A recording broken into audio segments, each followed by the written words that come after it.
नमस्कार दोस्तों, आज की इस रोमांचक कहानी में आप सभी का स्वागत है। कहते हैं ना दोस्तों, जिंदगी कभी कभी ऐसे मोड़ पर खड़ा कर देती है जहां इंसान के पास चुनने के लिए बस दो ही रास्ते बचते हैं। या तो हालात के सामने घुटने टेक दो या फिर पूरी ताकत से लड़कर खड़े हो जाओ। लेकिन जब चारों तरफ से ताने, गंदी नजरें और गलत इरादे घेरे हों, तब खुद को बचाए रखना भी एक जंगल बन जाती है।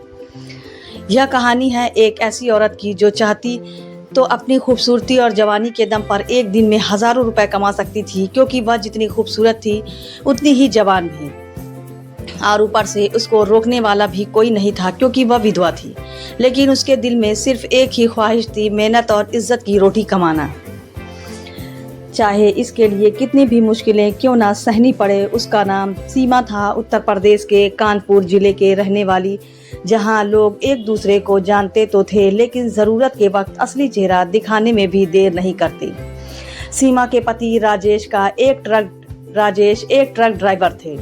जिंदगी जैसे तैसे चल रही थी कि एक सड़क हादसे से सब खत्म कर दिया। राजेश की मौत ने सीमा को एकदम बेसहारा कर दिया। सीमा अपने मायके चली गई। उम्मीद थी कि वहां उसे सहारा मिलेगा, लेकिन माँ बाप तो पहले ही दुनिया छोड़ चुके थे और उसके भाई की दुनिया अब सिर्फ अपनी जिम्मेदारियों तक सीमित थी। वहां उसे वह मकान, मान सम्मान नहीं मिला जो एक बेटी को मिलना चाहिए। कुछ दिनों बाद वह अपनी बड़ी बहन के पास गई, लेकिन वहां उसका जीना मुश्किल हो गया। बहनोई की नजरें बदल चुकी थीं और उसकी खामोशी में छिपा इरादा सीमा को बेचैन करने लगा। मजबूर होकर वह वहां से भी निकल आई। आखिरकार सीमा वापस अपने ससुराल लौटी, लेकिन वहां उसके पति के 3 बड़े भाई और बूढ़े ससुर ने साफ कह दिया, यहाँ तुम्हारा कोई हक नहीं, मायके जाओ या जहाँ मन हो जाओ, लेकिन इस घर में तुम्हारे लिए कोई जगह नहीं है। सीमा के पास अपना घर था, ना कमाने का कोई साधन। गांव के कुछ भले लोगों ने पंचायत बुलाई और उसे ससुराल में एक छोटा सा कमरा रहने के लिए दिया, लेकिन पेट तो कमरे में बैठकर नहीं भरता और बाहर जाकर मजदूरी करने का उसके पास कोई अनुभव नहीं था, ना ही हिम्मत। लेकिन भूखा इंसान तो सब कुछ करवाती है। एक दिन उसे अपने पति की पुरानी बात याद आई। सीमा, हम एक दिन ढाबा खोलेंगे। ड्राइवरी से मन भर गया है, बस अपना राजेश पूरा ना कर पाए, लेकिन सीमा ने ठान लिया कि अब वही सपना पूरा करेगी।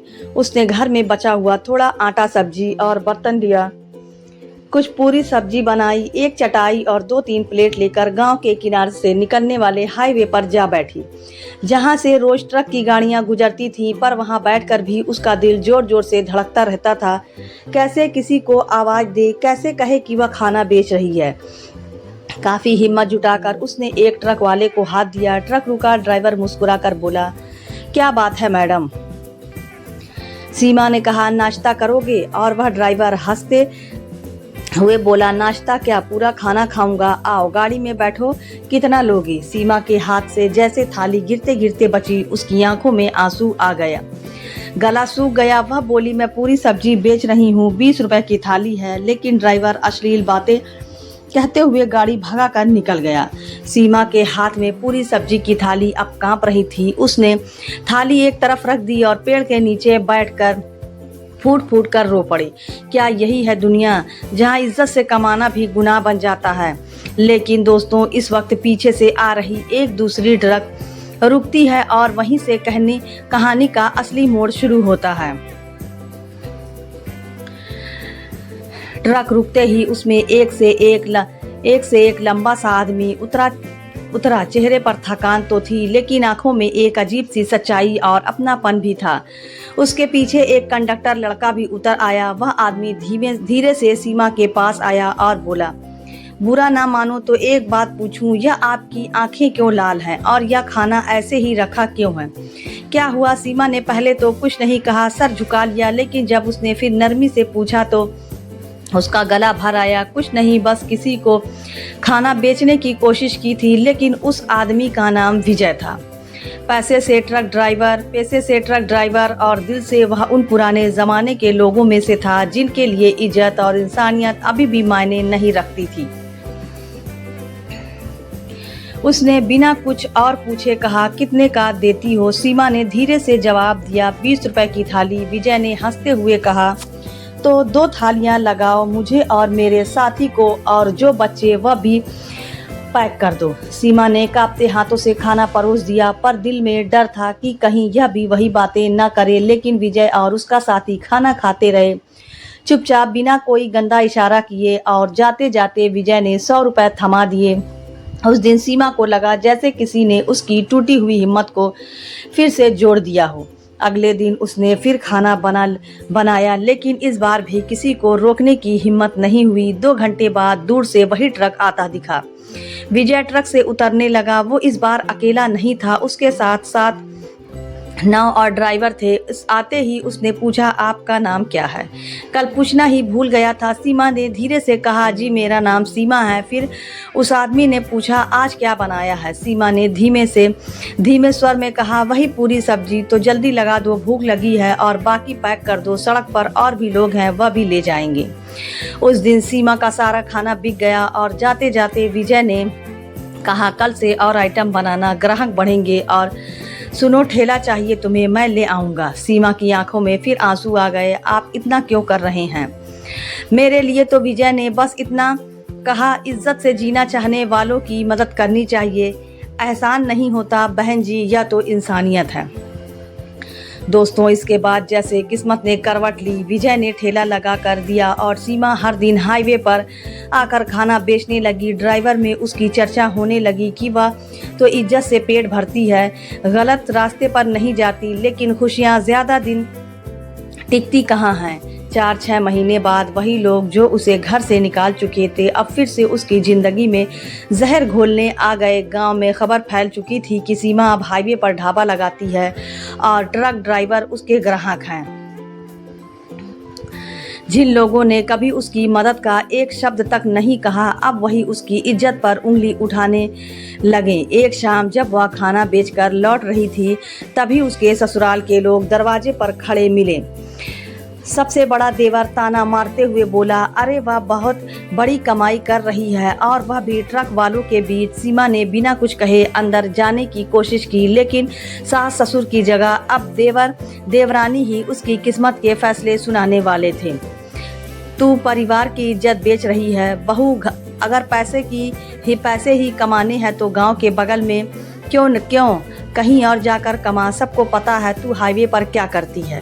सीमा का चेहरा तमतमा उठा, मैं मेहनत से रोटी कमाती हूँ, किसी का हक नहीं मारती और ना ही गलत रास्ते पर जाती हूँ, तो मेरी इज्जत पर सवाल क्यों? लेकिन उनकी बातें सिर्फ कहने तक सीमित नहीं रहीं। उन्होंने गुस्से में जाकर उसका ठेला पलट दिया, बर्तन फेंक दिया, यहाँ तक कि पुलिस में शिकायत भी कर दी कि हमारी बहू बहुत गलत काम करती है। 2 दिन तक सीमा का ठेला खाली पड़ा रहा और वह खुद कमरे में बैठी सोचती रही, क्या सच में इस दुनिया में इज्जत से जीना इतना मुश्किल है?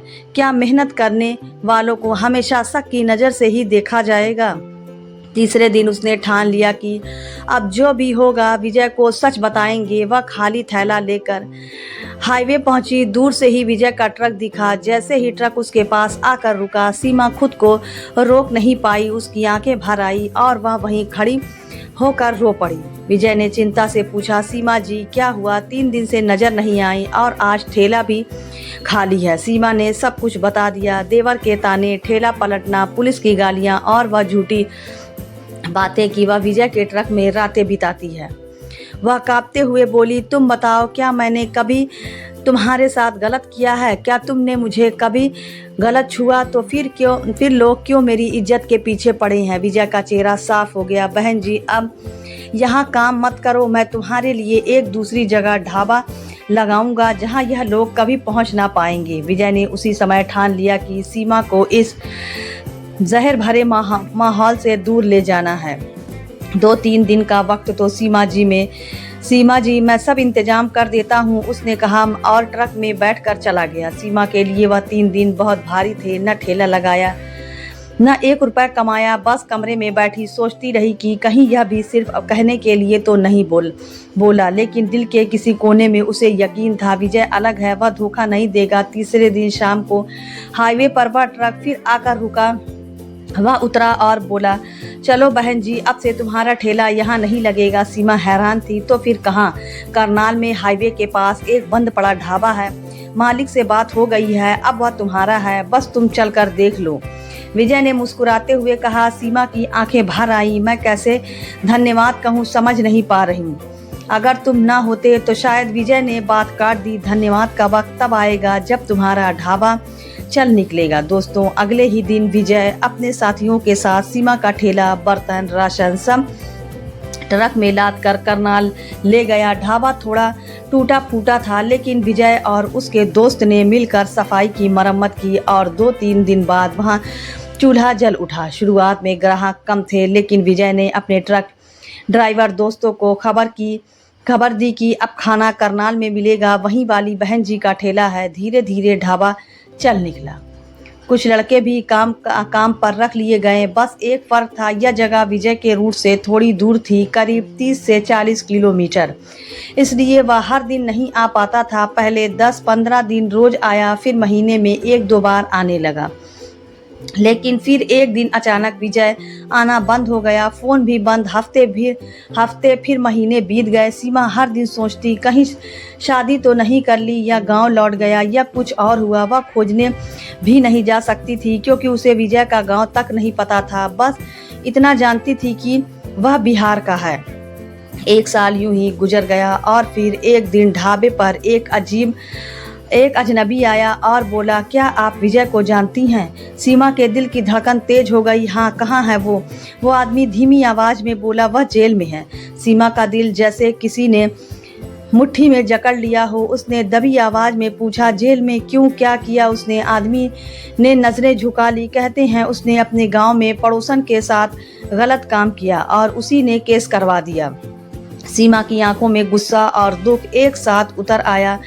झूठ है, यह नहीं हो सकता। मैं विजय को जानती हूँ। जितना कोई औरत मर्द को समझ सकती है, उतना मैं समझती हूँ। जिस आदमी ने कभी मुझे गलत नज़र से नहीं देखा, वह किसी और के साथ गलत कर ही नहीं सकता। आदमी ने कहा, वह जेल से मुझे आपके पास भेजा है। कह रहा था कि अगर आप थोड़ी मदद कर सके तो कर दीजिए, उसके पास कोई नहीं है। सीमा ने बिना एक पल गंवाए कहा, मुझे उसके पास ले चलो।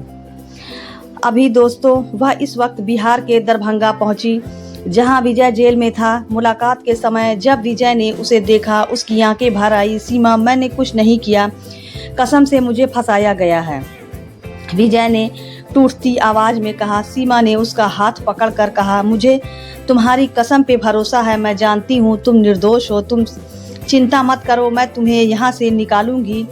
उसने ढाबे की कमाई में से और इधर उधर से कर्ज लेकर एक अच्छा वकील किया। सीमा की मेहनत और गवाही के बाद सच सामने आया।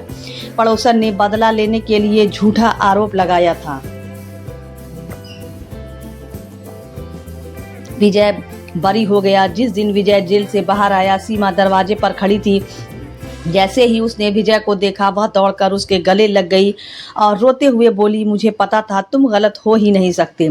जिस आदमी ने मुझे हमेशा इज्जत दी, मैं उसकी सच्चाई पर शक कैसे कर सकती थी? विजय की आंखों में भी आंसू थे। सीमा, मैं भी तुम्हें चाहता था, लेकिन कभी कहने की हिम्मत नहीं जुटा पाया। डर था कहीं तुम गलत ना समझो। सीमा मुस्कुराई। शायद हम दोनों ने वक्त को बहुत परखा, लेकिन आखिर में किस्मत ने हमें साथ ला ही दिया।